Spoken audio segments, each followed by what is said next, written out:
Ready to lead with a new perspective? Michelle Hawk felt different growing up, believing everything was alive and connected. In this episode, she reveals how alchemy can transform our personal growth and our leadership in ways you may not have considered yet. Welcome to Rise to Lead, the podcast where heart-driven leaders come together to inspire and innovate. They will share actionable tips and insights that help you lead your team more successfully, advance your career or business as a leader, achieve greater impact, and experience deeper fulfillment. I'm your host, Regina Huber, guiding you through deep conversations about leadership that's rooted in service, freedom, and the desire to leave a positive mark on the world. Are you ready to create real change in your leadership, your career, your life? Join me for a complimentary Lead and Thrive session, a 60-minute one-on-one strategy session where we will discuss your specific needs and map out the next steps to lead yourself and others powerfully. Spots are limited, so don't wait. Visit transformyourperformance.com/Lead Thrive session to book your Lead and Thrive session today. Let's work together to make it happen. Welcome to today's episode of Rise to Lead. Welcome, everyone. I'm quite jazzed to introduce Michelle Hawk from Oregon. I was always going to say oregano, Oregon. And welcome to the Rise to Lead show, Michelle. Thank you, Regina. I'm really happy to be here. And I'm happy to have you. Well, before we start, I quickly want to plug my brand new leadership book, Living My Freaking Amazing Life. Create the life that's perfect for you anywhere in the world. And this is not the typical leadership book. Contains leadership insights I have gained from my very eclectic experiences and adventures, living and working on several continents, traveling on even more continents. And the book is now available for pre-order on Amazon. So you'll find it there with the title, Living My Freaking Amazing Life. Okay, well, Michelle, if it's okay with you, then I'm going to introduce you to our audience, and then we're going to dive right into our conversation. I cannot wait. Oh, sounds great. Okay, Michelle Hawk is an alchemist, a shaman, a master healer, and spiritual mentor who began practicing shamanism in 2003 at age 15. Yeah, and 2003, I was a bit older already. That's for sure. Yeah. A naturally gifted psychic and intuitive channel, Michelle's work with alchemy, shamanic energies, and multiple certifications as a master healer allow her to offer the deepest level of transformational work. She mentors and trains practitioners in alchemy, shamanism, and the healing arts, and helps people master their intuitive gifts and magical birthright. Now, before we dive into the conversation, Michelle, I want to make it very clear also to our audience that we are going to talk about all this beautiful material and content in the context of leadership. And I'm especially curious what that how that will unravel for us. Absolutely. Yeah. Transformational leadership is something I'm very excited about, particularly in light of over here in the US, we're going through some interesting upheaval right now, and we have been for quite a while. But, this is a time when really calling upon these principles of ancient wisdom and transformation support us in stepping forward into our leadership so that we can inspire and empower those around us as well. Yeah, so it's definitely something that's also going on in Europe and where I'm actually right now. So as always, my business is based in New York City, but I'm spending quite a lot of time in France at this point. So yes, I think it's a worldwide thing, and it actually probably has been going on for a long time. It just hasn't been so in our faces, and since 2020 it's been even much more in our faces, especially the faces of those who were not as well informed as a small minority of people before, Mhm. right? So Yeah. yes, and what I just really wanted to quickly also uh, also throw in, Michelle, so that you know that. So my holistic studies actually started with shamanic studies Hmm. quite a few years ago when I lived in San Francisco, also on the Wonderful. West Coast. Oh, that's And wonderful. Hmm. yes, so I met a shaman and I participated in shamanic journeying sessions in San Hmm. Francisco. I studied shamanic healing with her. And Hmm. then, from there, I went to study many other holistic methods later, like body talk and theta healing and whatnot, right? A long series of things. And later, much later, just a few years ago, I also spent some time with three shamans in Mexico, in Al Pasillo El Alto, and not too far from Mexico City. That was an interesting experience as well. Hmm. Wonderful. Well, if some of that is in your book, I would be very excited to read that as well. Okay, yeah. Did I write about that? I think, yes, I did write about it briefly. I did. See, I wrote it, I finished it this summer, and so many Mhm. things have happened since then already. I don't even remember all the details, although I've already started translating it to Portuguese. So I'm going to come Wonderful. across all my stories again now. Mhm. Okay, now it's all eyes on you are on you, and especially all ears are on you, Michelle. So tell us more about Michelle Hawk. Who is she, and why did you start doing shamanic work? Well, so you mentioned in there that this was in 2003 and I was 15 years old, so I was in high school. And I know that that is in this modern Western world that generally is a little bit earlier than some people kind of come into this practice. Mhm. And as a child, I was a very magical young kiddo, and I think all kiddos are. I think children are naturally animistic. And for those of you listening, what I mean when I say that, animism is the philosophy and the belief that all things are alive and all things are connected through this aliveness. So not only animals, plants, but also the water has a spirit and the mountains have spirits and the rocks can talk to each other and the earth herself is a living being. So shamanism is an animistic practice and we see this in kids. So fortunately I was encouraged. My family of origin was very supportive of me, and instead of telling me, "Oh, you're making that up," or "That's not real," they were encouraging and saying, "Oh, what else is that rock saying? What else does that tree think?" And so I was encouraged to flourish in my animistic sensibilities. And then when I was 15, I came across this shamanic workshop, and similar to you, it was a shamanic journey workshop, was the very first shamanic class I ever attended. And everybody else in this class was a proper grown up, and there I was, a teenager in high school. And I walked in and they started talking, and I felt so at home because they were giving me a language to contextualize everything that I already knew to be true and everything that I already felt to be true about my life and about the world. So it was very much a familiar, like, oh, these are my people, this is my place.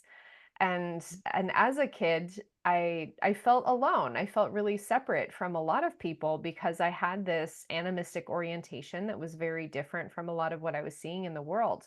So here I was continuing my shamanic studies through high school and through university, and continuing not only shamanism but also energy medicine and many other modalities as well, while in the science department at my university, earning my degree in biology, alongside all my pre-med classmates who would hear me talk about energy medicine and consciousness and look at me like I was crazy and say, "Michelle, what are you talking about?" Like very much in the dogma of science. And but for me, science and spirituality have always been two means of investigating the same cosmic truths.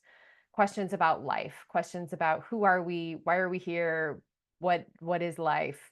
And so for me, they've always belonged together, and I have pursued my studies as such, including alchemy, which is something I'm very passionate about. And alchemy is both a science and a spiritual practice, which is one of the reasons I love it so much. Yes, and we're going to talk more about alchemy in just a moment for Hmm. sure. Uh, What I wanted to mention is also that that combination of science, which actually you explained really well or defined really well what it really is, right? Mhm. And it is a search. It is a search. That's what science is. It's not like, oh, here are the facts. No, it's actually that investigative approach of finding out, of being Mhm. curious and uncovering things, right? Yeah. And this combination of spirituality and science is also something that Greg Braden does really nicely in his own way, Mhm. in a different way to yours, of course. Mhm. Now, coming back to alchemy, why don't you give us a definition of alchemy, of how you understand it? Sure. I think alchemy is a word that gets thrown around a lot in the Mhm. neo spiritual and personal development community. So, people, I'm sure you've seen this around before. It's kind of used as a buzzword, as a synonym for transformation, and or someone who works with transformation, and that's kind of it, but not really. We also tend to see alchemy depicted in pop culture as the transformation from lead into gold. And while that is not technically inaccurate, it is a woefully inadequate understanding of what alchemy actually is. And is this process, it is again both a scientific and a spiritual process of transmuting any base material in through this process of transformation into its most actualized elevated form. Now, this base material can be anything, and in the realm of personal alchemy, which is one of the things that we'll talk about in light of alchemy of leadership, this are that lead, air quotes, lead that we're working with, that base material is our own personal shadow. It's our limiting beliefs, it's our consciousness, it's hidden trapped emotion, it's inherited or ancestral karma or trauma. It's it's our wounds, it's our shadow. And then as we work with this process of alchemy, which is a very organized, very orderly process of transformation that abides by these set of laws and principles, moving through this process of transformation to come into the most elevated form, the gold that we are, as our most radiant, illuminated selves. Yes, so I get that, right? And currently, what I do the most personally is really focus on my feelings in Mhm. my world right now, because I have found that extremely effective um, in terms of really dissolving things that keep, that create recurring patterns Mhm. in my life, like one of mine has been, and that's quite interesting, right? And it's very, very exciting sometimes, but not always in a way that's enjoyable. Is Mhm. I have loved to create lots of really exciting challenges for myself in my life, and my Mhm. life has been one adventure, and that's beautiful, but also often filled with those what we would call sometimes adversity or difficulty.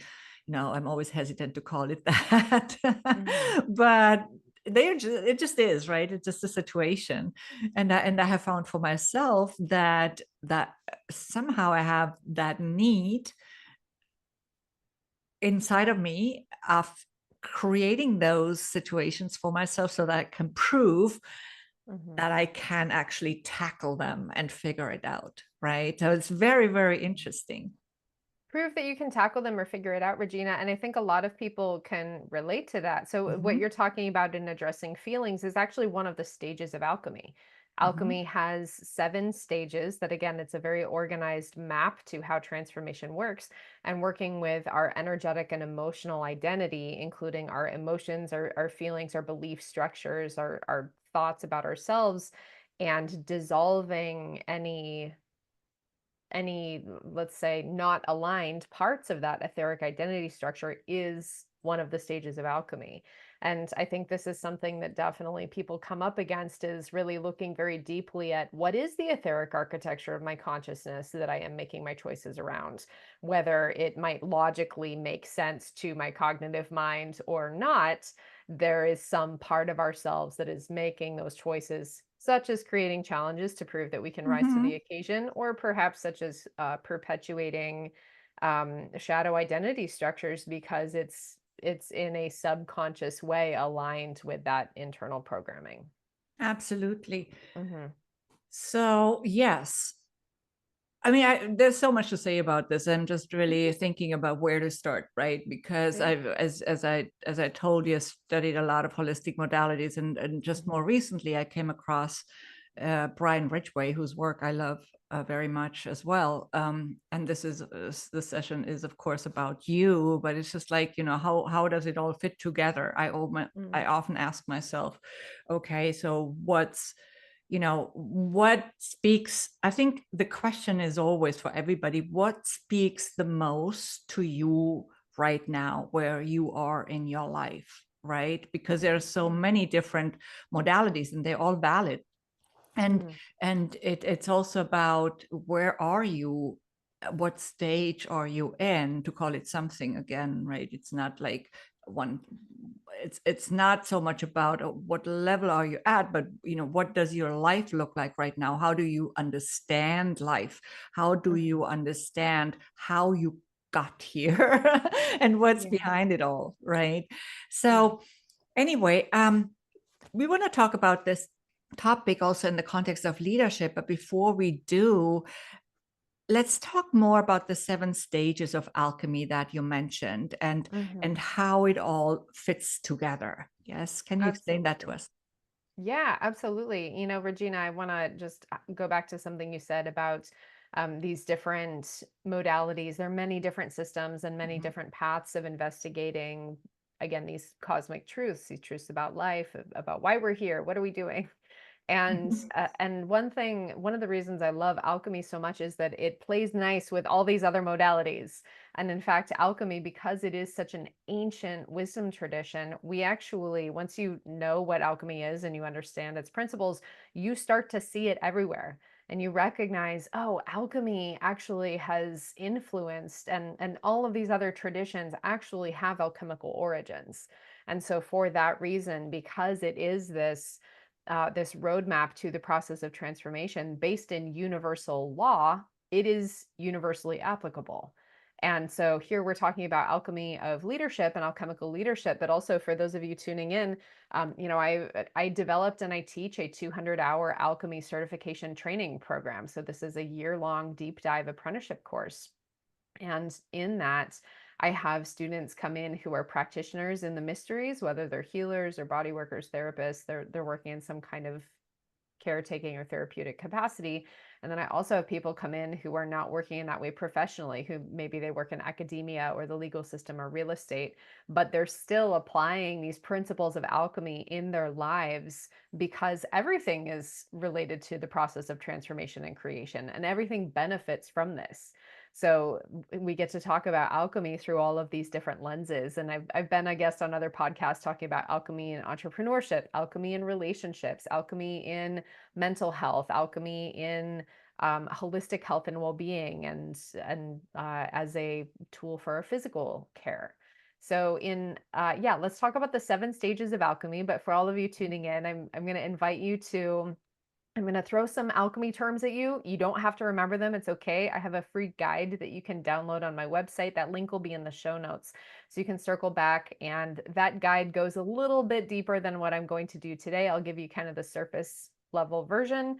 And so if this is calling to you and you may feel stuck or trapped somewhere in the cycle of transformation, then go download that guide and it will help give you that roadmap to see which stage of alchemy you're in right now, where you might be stuck, and it gives tools and practices to help you continue to catalyze and move through that process of transformation. That sounds So awesome. So let's get to it. let's go. And Regina, you said one other thing that I really like. You Mhm. you said, well, it's really about stages. It's not about levels. So Right. here, as we talk about the alchemical cycle of transformation, there are 7 stages, and none of them are better or worse than any other stage. They all have their gifts. They're all very important. They're all, in fact, essential for the process of transformation. So as we go through this, it's easy to look at some of the stages and kind of judge that and say, "Ooh, that sounds really uncomfortable." And yes, it is. There are some parts of this cycle that are very uncomfortable, but they are fundamentally necessary for our transformation and creation. So alchemy is a cyclical process that is divided into three phases. And the three phases are the death phase, purification phase, and rebirth phase. And those are further subdivided into 7 stages. So the first stage of alchemy, which is in the death phase, is called calcination. And this means to take down to the bone. This is the death and loss of physical structures. We might see this in our lives as losing a loved one, losing a job or quitting a job, ending a relationship, moving to a different home or moving to a different city. Even cleaning out your closet is a calcination type activity because you're releasing physical objects that don't align with your identity structure anymore. Maybe it's clothes you don't wear anymore or clothes that don't fit anymore. So there's some type of purging of physical structures from your Oh life. my God, I've done that so often in my life. Hmm. Yeah, But please exactly. Yeah, go we've all ahead. been there of like, who am I now? Moving. Does that version of me wear this shirt? No. Yeah, I was Yeah. also referring to moving because I've moved like, I don't know, maybe 50 times in my life. I don't know. I Yep. stop counting, but go on, please. Yeah, there is, and I mean, this is a universally relatable thing. Everybody, and there is everybody who's listening here has either lost a job or quit a job, lost a loved one, ended a relationship. Like Mhm. there has this loss is a universal experience. And one of the biggest places that I find that people get stuck here is we are naturally averse to loss. And so people, there and everyone tuning into this, I know can relate to this as well, where there's something in your life that isn't right. You're in that job you hate. That, gosh, I just don't like living in this house, or I don't like living in this city, or I'm in a relationship with a wrong person, and you're afraid to make that change. We've all been there. I've been there. Can I ask you a Right. question real quick about that though then? So, Mhm. if you make that change, not necessarily because you hate where you are or what you're experiencing, would that also fall into that category then? Yes, yeah. So I'm talking about like the resistance to Hmm. entering into that cycle. Okay. But certainly if you're like, I'm excited to move, then yes, that's still a calcination Okay. type Yeah, activity that's what I of thought. releasing physical structures. But often I'll say it's much more common for people to have some kind of fear, trepidation, resistance. And again, that resistance is a very common experience Yeah. to people just having the obstacle to transformation in the first place. But yes, certainly we can be excited about those changes too. And so this process of entering, yes, the cycle of transformation begins with loss. Yes, it begins with death, but I promise that's a good thing because then when we move on, we get to go through this rebirth process, and you cannot have rebirth without the death experience first. So like you can't go start that shiny new job without quitting your old job, right? The loss has to happen. So, second, Regina, this is the stage that you were talking about, working with the feelings and working with dissolving those identity structures. So, this is where Mhm. the second stage is called dissolution. And this is the loss and death of energetic and emotional structures. And this is where people get to do a lot of consciousness work, belief work, and grief.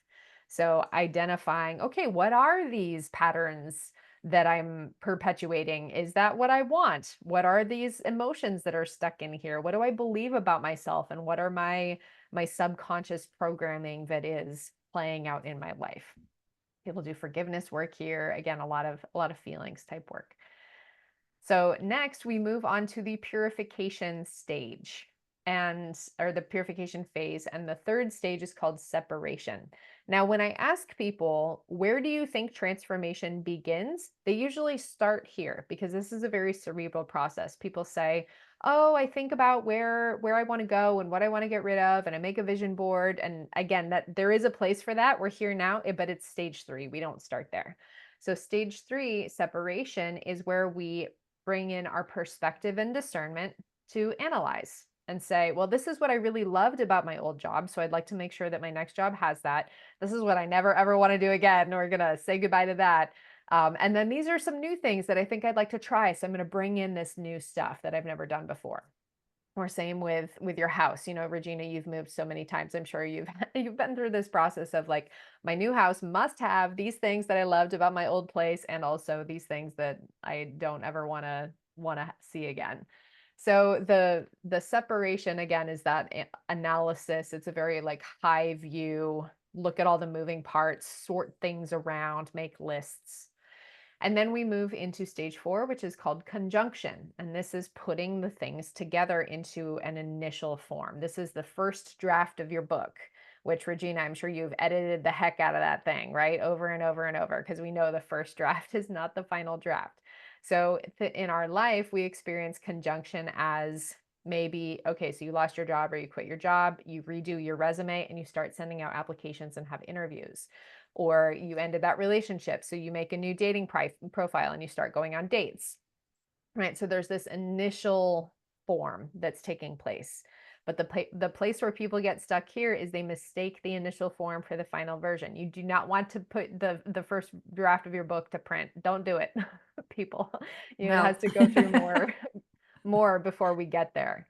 Okay, so now in stage 5, now we're entering the rebirth phase. And so stage 5 is the place where we have reanimation or spiritization, and this is called fermentation. So this is spirit coming in to bring new life to that first form. And we all know what this feels like. There's this, and Regina, with your book, I bet you had this where, again, you had the first draft and then you kind of sat back for a minute and then you were editing and there was a point where it's just boom, it like came to life, right? You probably had that experience. Yes, and you know what? The two books have been two completely different experiences. One also Hmm. I wrote already in 2016, a Hmm. completely different process. And this time, it was just like I had thought about it so much before Hmm. because it had been sitting there for so long, just because I Yeah. wasn't sure what focus to give it. I had all these amazing stories, and then all of a sudden, the idea came, and that's when I really restarted writing. So that's probably also somehow related to what you're saying here, Hmm. right? Yeah, the spiritization coming to life. Yeah. And we've also been, we've all been in that place where like you're dating somebody and then at some point there's this infusion of energy and all of a sudden you're in a relationship. Like you're not just dating anymore, you're in a relationship. Mhm. And again, it's that infusion of life. And in this case, love. It's that animating force that brings this form to life. And so then we move into the 6th stage, which is called distillation. And for those of you who know about chemistry or who are fans of alcohol, we know that the process of distillation is the repeated evaporation and condensation of a substance to create a very pure, very concentrated essence. And so this is where you're in your new job and you figured it out. Now you're going through some challenges at work and you're coming really clear into what your role is. Or as an entrepreneur, you've flexed your muscles and you've gotten really clear on this is my message, this is my work, this is my signature program, and I'm very, very clear, very dialed in. Or in our relational lives, you've been through some challenges as a couple and you're really like coming into this crystallization of your identity as partners. And from there, we move into the 7th stage. This is called coagulation. And this is the actualization. This is the gold that we were talking about. And so this is the full radiant illuminated expression of this version of yourself, of this version of your partnership, your business, whatever that may be. And this is where we integrate and enjoy and then prepare to enter the cycle again. Because remember, this is a cyclical process. We are not ever done, but throughout our lives, we're moving through this cycle of alchemy repeatedly. And I also want to say it is possible to be in more than one stage at once. So you might be in a totally rockin' place in your relationship, like you and your partner are super solid and really happy, and also your work life is going through a big old calcination, right? So that is possible. And also I described this in a very nice, neat, linear way. And you can take a long time in one stage, a much shorter time in another stage. In my course that I mentioned, the year-long course, my students spend about 7 weeks in each stage, or with sitting with the energy of each stage. And I tell them all the time, this is very arbitrary. You will not experience in your life like this, but we do that so that they can get to know each stage really well, because there's a whole series of practices and rituals and movement, embodiment work, consciousness work associated with each stage. So they become very familiar with that and then they can apply it in their lives later on. Okay, that sounds very intriguing. Thank you for sharing Mhm. those. Yes. It's a So lot to I think can about, definitely right? see the cyclical process as well. I mean, we have cycles in so many things in astrology and in probably everywhere. Everywhere. It's universal, Regina. And so I know as an entrepreneur, you've been through this so many times. Mhm. And all of you listening, I'm 100% sure that as I'm describing these stages, you can look at your life and be like, "Oh, yeah, that's what was happening." And I will say when we know what this cycle is, and this is one of the ways that I want to plug this into like our leadership patterns and our leadership Right. capacity is when we understand the cycle of alchemy and the stages of alchemy, it means that we can navigate it with our eyes open rather than, and I like to tell my students, choose change before change chooses you. So we've all been there again with like, oh man, I feel like I'm flying blind, or I feel like I'm being dragged behind the car that somebody else is driving. So rather than that experience of feeling like we're kind of being, just doing our best with our guesses about how things are moving in our lives, we get to collaborate with these very powerful universal forces and be engaged with it with our eyes open and direct and steer that cycle.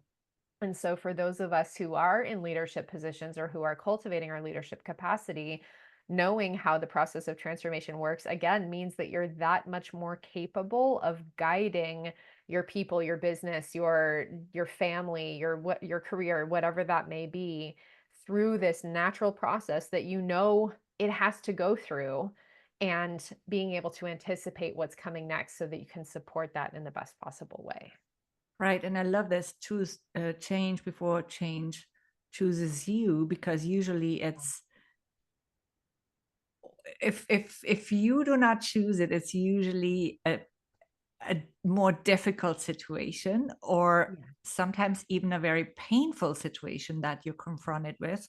because something will push you if you don't do it yourself. And that something is you in the end, because it's actually your intuition that's already speaking to you at some point. I've lived this so often when you know it's time.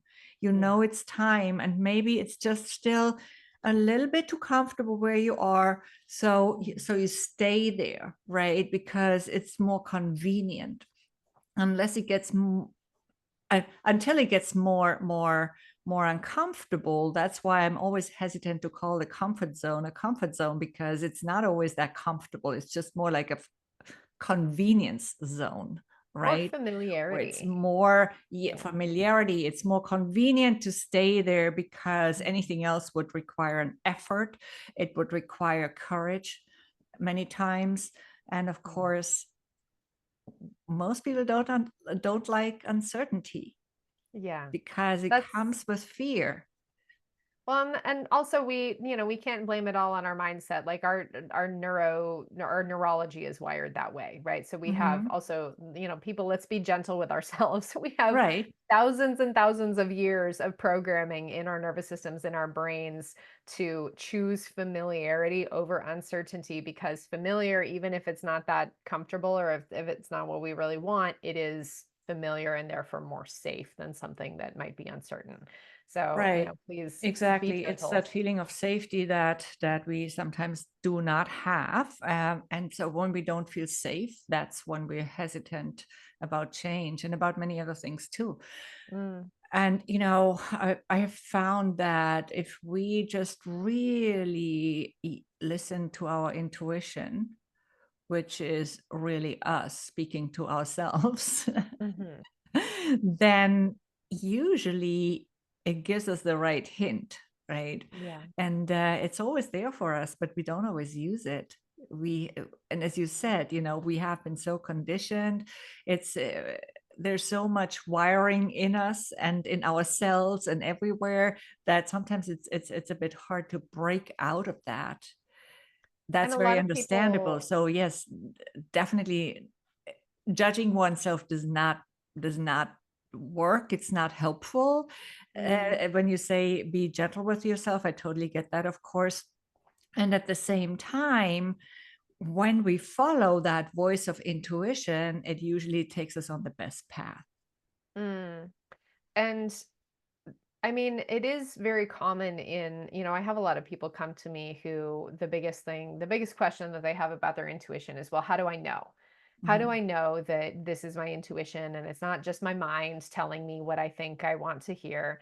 And so to those people, I definitely I train people on how to work with their intuition, but I also say, for my alchemy students, they said one of the things that they find the most benefit from is trusting the stages of alchemy. So, as you're learning to cultivate your intuition and as you are developing that skill set, which again is a very important skill set, and Regina, you made a great point. It's always there for us, it always tells us the truth. We can also rely on this map because this map of alchemy, it is just how transformation works. That's its thing, it's universal law. And so my students, as they're going through the death phase and they're going through these stages and they're uncomfortable, they say, you know what?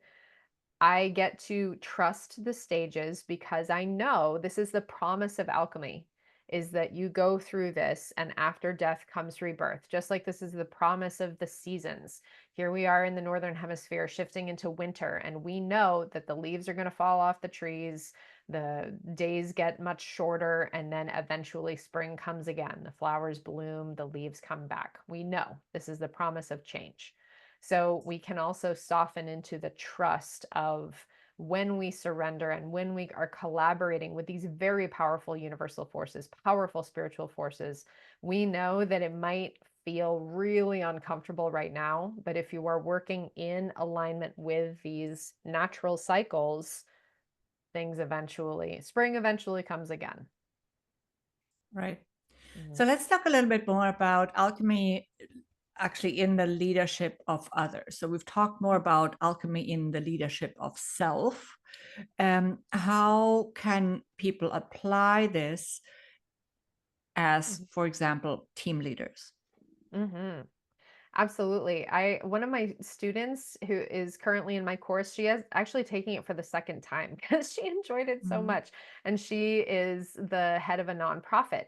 And so she was telling me actually for her like thesis presentation, the first time through, she did a study of working with alchemy as the head of this nonprofit and bringing her group of the board through this process in light of the projects that they were working on. And now, over a year later, she's looking back at that. She's saying, oh my gosh, that was so amazing. And I can see very clearly this trajectory that we've been through. So, alchemy, when we're in Can I leadership quickly of, interrupt you here so that just to clarify, so the board was actively participating? no, she did not No, tell. she did. Okay. I was just curious Yeah, about so how that this works. this Okay. is the other thing, people, is you don't Yes. necessarily have to tell the people that you're working Yeah. with what you're actually doing. Yeah. And if you have a group who's open and receptive to it, sure, by all means. But Mhm. if you're going to be a covert alchemist, totally fine. There's no problem with that. Yeah. So, when we're in leadership, there's, it's like what is a leader? What are they doing? And generally, when we're in leadership, we're creating either an experience or a culture or some type of group cohesive, again, this can be a short-term thing or a long-term thing. You can be a leader, for a retreat container where you've got your people for a few days, or you can be in a leadership role for your team in your business where you're working with the same people very consistently, or you can be in a leadership role in a corporation where there's just all sorts of different levels and layers. But generally, as a leader, we have simultaneously one foot in the present of what's going on right now and being responsive and being really connected and perceptive of the immediacy, but we also have a foot looking ahead and an eye looking ahead to say, okay, where are we going? Where am I steering the ship? How am I directing my team or my people in the best possible way according to the goals and the like where we're wanting to go.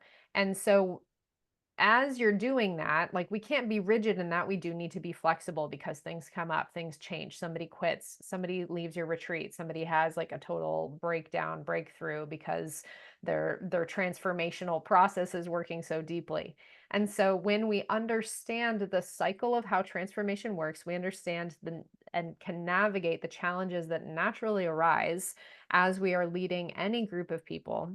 We can foresee them, we can lead people through them in the best possible way. And particularly for those of us who are in some kind of transformational leadership capacity, as I know certainly probably a lot of the listeners are, whether you're coaches, healers, therapists, entrepreneurs, marketing, whatever the case may be, there is this very predictable, very organized cycle of how transformation works that you can design your culture to embrace. You can condition your people to be flexible and responsive, and you can, at the appropriate times, bring in certain activities or experts to support the culture in order to be able to move through that cycle of transformation. Or if you're leading a retreat, so a lot of my leadership takes place in with my clients and with my I've got my year-long students, and then I have people working with me one-on-one, and I also have retreats as part of the year-long course. So every retreat is a very intense crucible of transformation, and you naturally bring people through a transformational arc that includes a death phase, a purification phase, and a rebirth phase. Now that you see this, people, you're going to see it everywhere. You're going to see that naturally every transformational experience includes letting something go, coming into some reorganization, and then coming into some new expression. It's everywhere. And this is alchemy. So when we know Yeah. how it works, we can create the circumstances to allow people to participate it, whether they know it or not. Again, you can be a covert alchemist, but to participate in that cycle so that they're truly reaping the benefits of that transformation. Yes, and in a business environment, that letting something go, if we talk about a team or an organization, right, that is often a situation or an experience of disruption, Yeah. where maybe everything needs to fall apart, or big pieces of it need to fall apart so that we can put them back together in a different way, or they can also transform in the process, and they become something different too, right? Mm. Yeah. I think Yeah. also there's, things don't necessarily have to fall apart. Mm-hmm. So I think there's also this recognizing of, particularly in entrepreneurship and in business, the temptation is to always focus on growth and always focus on how can we be, do more, better, new, bigger, stronger, faster, more efficient, scaling everything we can. And that's not how anything works. Do you know what unchecked growth is called in the body? Cancer, right? Like when we have cells in our body that are just growing, growing, growing, expanding, multiplying without dying, it is a disease. And so we know, again, this is natural law, baby. We know that things can grow and things can expand, but also through that process, some things must die. And so when we can work with that very skillfully and intelligently, instead of having things fall apart completely, maybe you're looking at your suite of offerings and you're saying, you know what, this one course, even though I'm really attached to it, I really, really love teaching it, it's just not selling. So I either need to let it go and just, kill your darlings, right? Like, like they say in, I know writing books, it's like, oh man, I have to kill my favorite character. So you can let that go, or you bring it through a remodel, or you somehow there's this loss aspect that is necessary in order to support the holistic system of your business or of your team in its overall well-being. Or if you have a team member who maybe they used to be your rock star team member, they used to be like totally on it, and they were your go-to person. And right now they're going through some big life changes and they're not as available and they're inconsistent in their work. Maybe there's a conversation about, hey, what do you need? How can I support you? Do we need to scale back your hours? Like readjusting the role to have that person ultimately have more of what they need. Might be more space, might be more time, take a leave of absence, and then also support the overall health of the organism of your business. And so that it doesn't mean that there's anything bad or wrong. Sometimes loss can actually be a very helpful, or I should say not sometimes, every time when we're engaging in loss in a very healthy and intelligent and compassionate way, it is a good thing because we also have to remember that when you're going through the process of alchemy, that which dies is not ultimately true. When we're going through this process of alchemy, we're surrendering to this cycle of death, purification, and rebirth. And so we trust that anything that is aligned with that inner gold, anything that is true and radiant and healthy, it's going to make it through the cycle. And if something dies or something leaves, it wasn't true. It wasn't aligned. And no matter how much we might be attached to it, it ultimately wasn't part of who we really are. And this is also the promise of alchemy. So again, as much as you might like that program, I've been there in my business. I had a favorite course that I was like, oh man, I love this thing, and nobody buys it. So Yeah, absolutely. Mhm. It's also really interesting to go through those detachment moments, whether it's detaching from something, from, yes, a course that one has created, so one's own creation, or whether it's something material, maybe even also gifts from other people that all of a sudden you cannot take with you as you maybe move to a distant place, or whatever it is, right?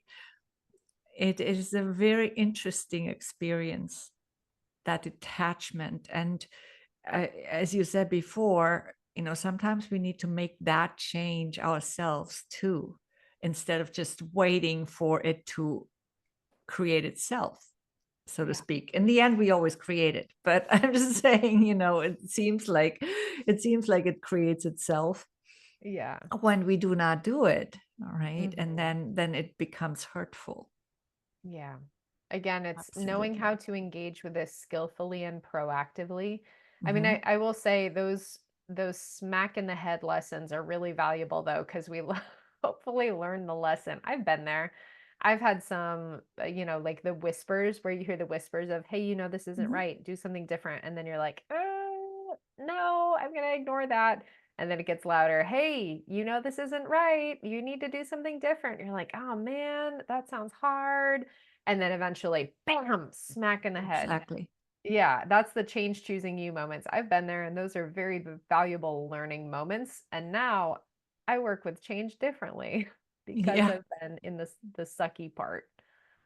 Exactly. It's sometimes also when we, for example, partner up with a business partner Mhm. and something tells us something's not right, Yeah. and we ignore it because it seems like such an awesome opportunity, right? Yeah. So that's something that comes to mind. Or also, we want to buy something, and it's a big investment, and it's this glittery object, and those, one of those beautiful shiny objects that we love to look at sometimes as human beings, and Yeah. that we want for ourselves, and Mhm. then we let ourselves be blindsided by that, and we choose to not listen to that intuitive voice and just Mhm. ignore it. And then later on, we get to pay the price for it, to call it Mhm. something, right? Because you could always look at it from very different angles. Yeah. Yeah, Yeah. absolutely. Alchemy ultimately just helps us be more in alignment with all of those pieces, Yeah. more in alignment with, um, you know, again, going back to our lead to gold metaphor, Hmm.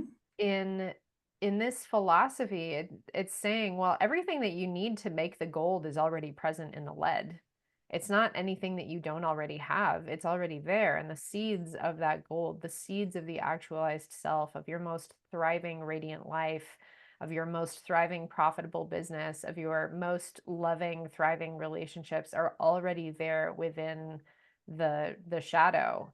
And so it's just a matter of really intelligently and being curious and compassionate and skillful in how to navigate through this process and discerning, with our intuition, but then also with the very logical process of alchemy to then apply as a skill set.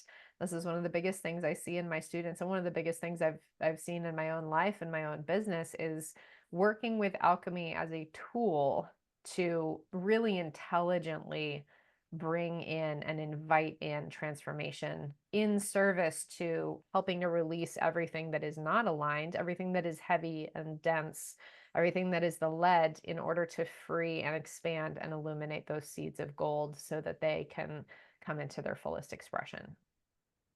Okay. So, Michelle, if somebody wants to work with you, where can they find you? What's the best way to connect with you? Yes, please do. If you enjoy this episode, or if you like anything I have to say, then feel free to touch base with me. My website is michellehawk.com. That's my name, Michelle with 2 L's, and hawk like the bird.com. The website will also be in the show notes.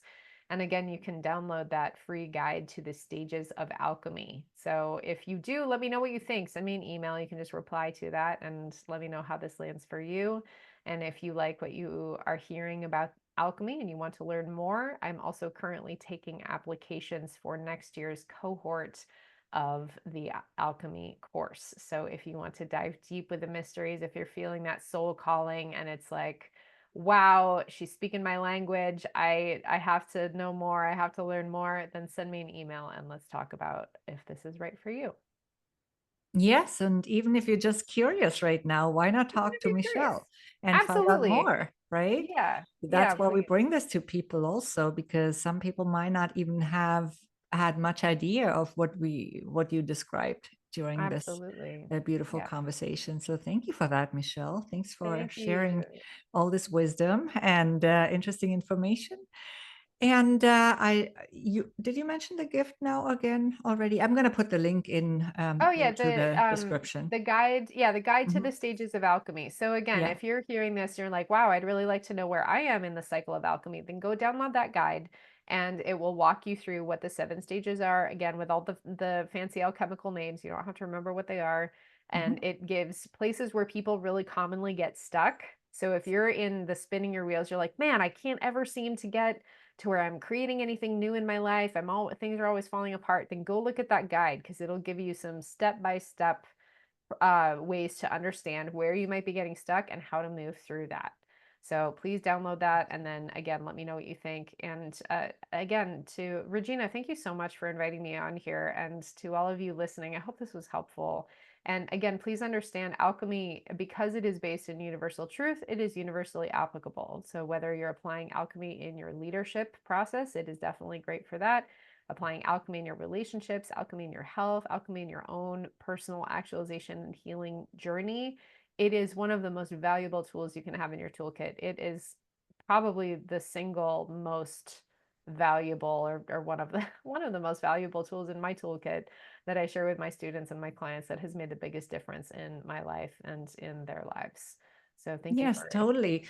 Shamanism has been present all over the world. It's not just, it was not just limited to one specific continent, right? It's been everywhere and for a very long time, and Mhm. it's just been a little bit pushed into a corner, unfortunately. But here it is coming out Shamanism or again. alchemy? Sorry, Did you say shamanism or I alchemy? said shamanism now, Okay. but I it's mean, it's also true both. related. Yeah, yes, and both, it's true of both It's of those actually. Yeah, they so are, yeah, alchemy is like all exactly, over the world, yeah. and yeah, for sure. Totally. Yeah, no, Mhm. I just wanted to bring the shamanism in again because that's shamans work with alchemy, right? And so Yes. they have in different what they have maybe been doing in slightly different ways, but it was actually quite similar. Oh yeah, there's And so much overlap between shamanism and alchemy. Like they're definitely related practices. right. Mhm. I have one other. I'm a curious person. Okay, Sure. one question before we leave here. Great. So, as you said, your last name is Hawk. Is that a chosen last name? That is a given last name. Okay. Yeah. Okay. Okay. I was just wondering because it's so, aligned with the alchemy and shamanism Yeah. and all I this I world. should This say is why I wanted. it Mhm. was a given through initiation last name. So I did not Okay. choose it. It was given to me. It is Okay. not the name on my birth certificate. Okay. Yes. Okay. All right. Yeah. Yeah. Uh-huh. Thanks for clarifying that. Yeah. Mhm. Okay, well, thank you again, Michelle, and thanks everybody listening. I'm sure this has been really, really intriguing to a lot of people. So I'm very grateful for having you on. And Mhm. everybody, stay tuned for the next episode. Thank you, Regina.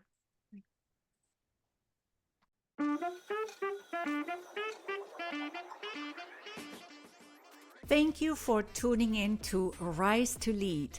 Keep shining your light, standing up for what's right, and inspiring others to step into their brilliance. If you like this episode, please give it a 5-star rating and subscribe to the Rise to Lead podcast on your preferred podcast app.